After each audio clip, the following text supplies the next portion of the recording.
Hi, hello. What you just saw was an LED kaleidoscope Nikon lens that I built. But why was I required to do it? For my Designing Emerging Technologies course. I thrifted a very small Nikon lens, which clearly did not have a lot of room inside of it, so I decided to build around it. One of the main features of this object was mainly the rotation, both with aperture and the focus of the lens. So I knew that that would be an intuitive action from my user.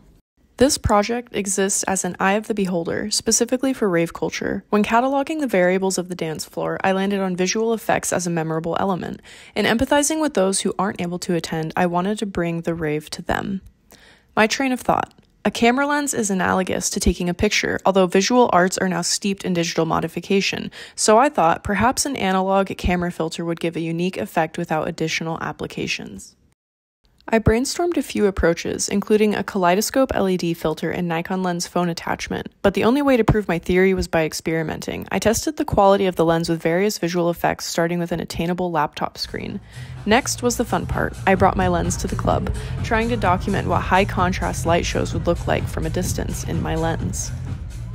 This experiment led to a harsh realization. My videos were wildly shaky. I began mocking up a lens attachment for my phone, but soon accepted that I must pivot. Although the visual was ironic, hundreds of detachable phone camera filters exist on the market already. With the deadline approaching, I committed to my digital map and ordered the necessary parts for my prototype. To design the bottle that would house my Nikon lens, I collected measurements of the mirrored triangular prism for the kaleidoscope feature as well as the Nikon lens itself, then built the 3D model around it using Tinkercad. Thanks to a digital caliper, I managed to achieve accurate measurements and was on to testing my technology that had come in the mail. It was super fun to experiment with visual effects. To start simple, I tested an LED bulb against the mirrored prism. Next, I soldered my NeoPixel ring and connected it to the loudness sensor. The higher the volume, the more pixels that would light up. Then, I experimented with some LED matrix libraries. Finally, I combined all of the elements together and had the opportunity to do some low-fidelity user testing with my desk mates. Putting it all together was super rewarding. Very simple construction. I just used some tape and magnets to make sure the LEDs were secure at the base, then just assembled the rest. After pushing my code to my Arduino, I was able to start the audio reactive LED display. While demoing the product to my cohort, I noted that the immediate reaction was to experiment with the rotation of the lens, then to look inside of it. Despite the all-black container concealing the light show, the glass at the top provided a small glimpse into the fluorescence happening within, triggering a curiosity in the user. This interaction parallels the reality of the music scene.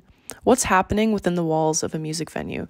What experiences are waiting for us inside? The most rewarding part of this experience was seeing my peers interact with my design. As techno music played during my critique, people danced in the background, waiting to glance inside the lens. Seeing a collective enjoyment around visual effects has empowered me to view music venues from a different perspective, exploring interpretations of what feelings can truly be captured within the music scene and brought back with us once the song has ended.